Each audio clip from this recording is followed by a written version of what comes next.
Yours truly, Paul Allen, with my main man, Paul Charchian, feasting at Twin Cities Orthopedics Performance Center.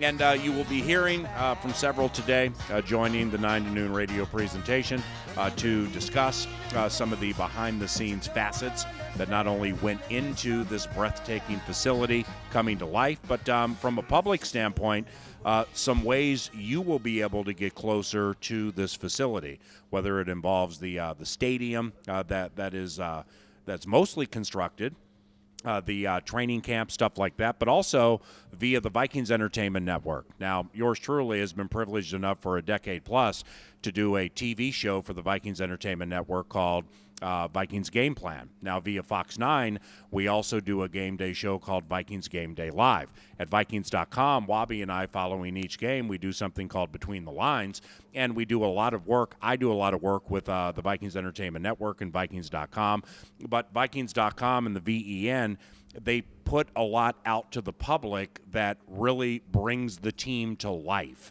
from a public standpoint. And the man who has a lot to do with that, a dear friend of mine, is the Vice President of Content and Production. The way I look at it, he runs the Vikings Entertainment Network and oversees a lot of the content that gets put out to the public. His name is Brian Harper, and he joins us now. Hi. How you doing? Thanks for having me. Yeah, your new home is breathtaking. Yeah, it's great. I've got lost a couple of times. You need a compass. You definitely need a compass. I lost my compass and ended up in the general manager's office. And after I got admonished, the co-host wanted me to start pushing for a certain quarterback, and I said, nah, that's going too far. So once we get our bearings, everything will be completely squared away, right? Yep. Now, you had the advantage, Brian, of being in at the ground level of everything that you need to produce great content that comes out of the Vikings, Vikings.com, the Vikings Entertainment Network, from concept to execution here at the new facility. So tell us a little bit about, when you're dreaming up all the things you need, what goes into that, and then, you don't always get everything that you want, but you get a lot of what you want, and what ended up happening here, and what are the facilities like here? Yeah, what are the advantages of content production here as opposed to what you had before? Right. Right. It was great what we had at Winter Park and the ability to kind of dive into having a studio and being able to create that content to put in front of our fans. But after, when you work there for so long, you realize, okay, if we ever had a chance to do this differently, this is what we would do. And you just start taking notes. So this has been coming together for 7 or 8 years. And then, this process started 2.5 years ago, and they're sitting there, all right, this is what we want, and then you make a case and you show all the analytics that go behind it and why you should do this, and here's what's successful and here's what other teams have done and so forth, and you present that case to ownership, and thankfully they love all this. It's great. So you have that support, you have the support from Rick and Coach and the players. They all know us, and this entire facility is privately funded. Correct. So therefore now you're looking at the privately funded facility. Oh, and by the way, on top of it, if there's any way I can have a studio that didn't used to be a racquetball court, can we start the conversation there, right? Yeah, for sure.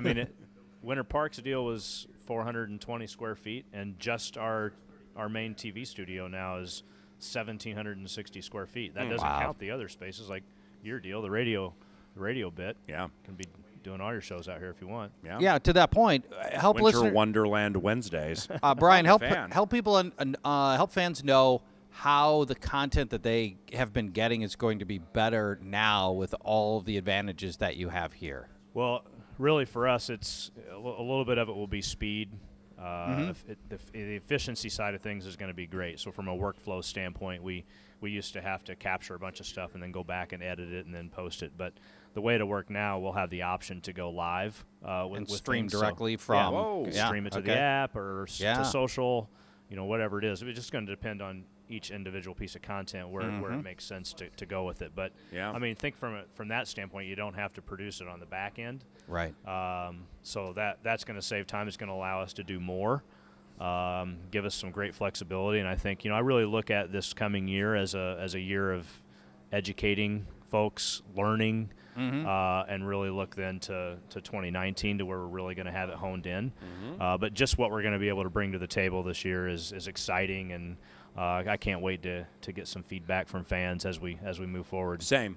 Are there are there opportunities for fans to interface with this building? How will well, not just necessarily this building, but we're going to have training camp here. Talk about how fans are going to be able to be here in Egan. Yeah, I saw a guy outside in a Burgundy 8, and he wants in and wants to get to the second level. And I told him, man, right. You got to wait till Wednesday like the rest of us, okay?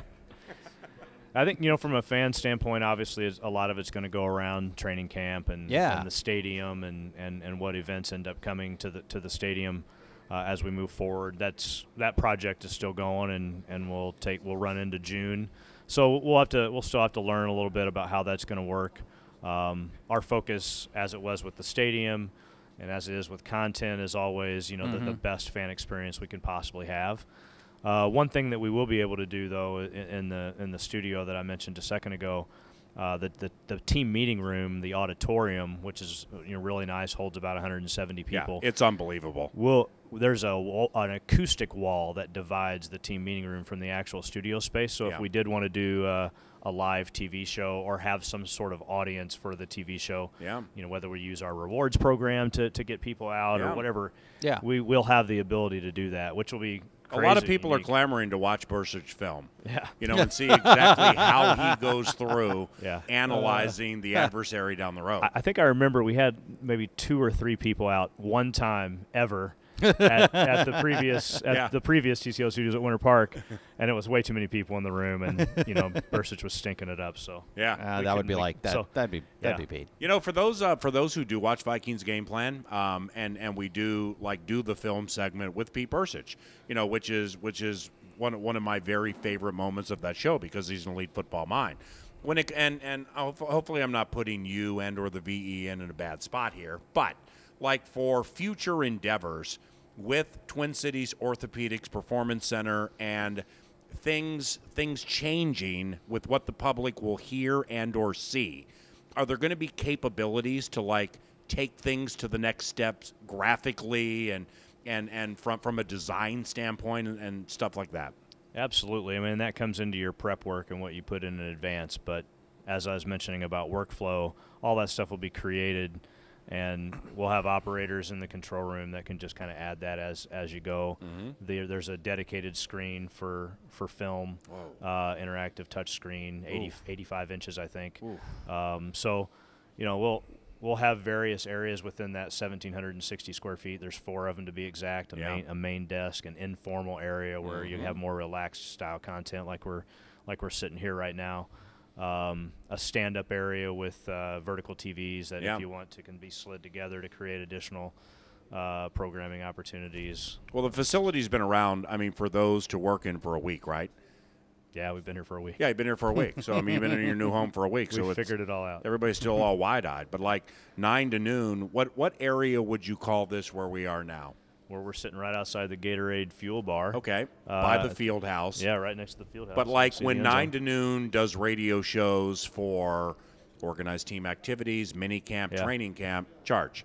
The exclusive Wilf Perch is very much back in play. Oh, good. Yeah, I want that. So the radio shows will be executed from the exclusive Wilf Perch, overlooking 4 perfectly manicured practice fields. It's an easy trip down with the wireless to do the drive-bys. But in the Vikings Entertainment Network, our beloved VEN, there's a radio studio where we can, who knows, maybe even next week, we can do radio shows from a dedicated studio. Yeah. That's a full-fledged radio studio, man. That excites me so much. It's not just for radio. We can do podcasts, any type of audio-driven activity. We'll have a PTZ camera. That's a pan-tilt zoom, basically a RoboCam that in the room to send that to the stream. Yeah. So no, it's great. There's so many possibilities, and we've got cabling out the wazoo at this place, so we'll be able to just plug in and go from anywhere. Sweet. It's my favorite place to have cabling. Yeah, plug and play, just like free agency and stuff. Yeah, that's right. The VEN is. As one plug example. and play operation. Yeah. So you got I feel like wearing burgundy, but anyway. You have all this new equipment. You've got all these new studios. You've got new edit suites, and you got new radio, and you've got all of these new things. And yet you still have the same old Wabi. I know. What's wrong with the same old Wabi? Are you gonna let? He's all alone in Winter Park. You haven't let him in here yet. At some point, are you gonna stick with the old Wabi, or are you gonna upgrade the Wabi? I think we need to upgrade the Wabi, but he's adverse to change. He's not much on change, so I can't wait. He's on vacation this week, but when he walks in this building next week, I've got to be here when he walks in here the first time. I'll stick up for the Wobs. I believe when he rolls into Twin Cities Orthopedics Performance Center, it will be a refreshed new version of Wabi. Not that a new is needed, and he'll come in here and fire bullets, and everybody will make money. How's that sound? Sounds great to me. Anything else we need to know about some things the public can expect, maybe, I don't know, beginning like with training camp during the season with the Vikings Entertainment Network?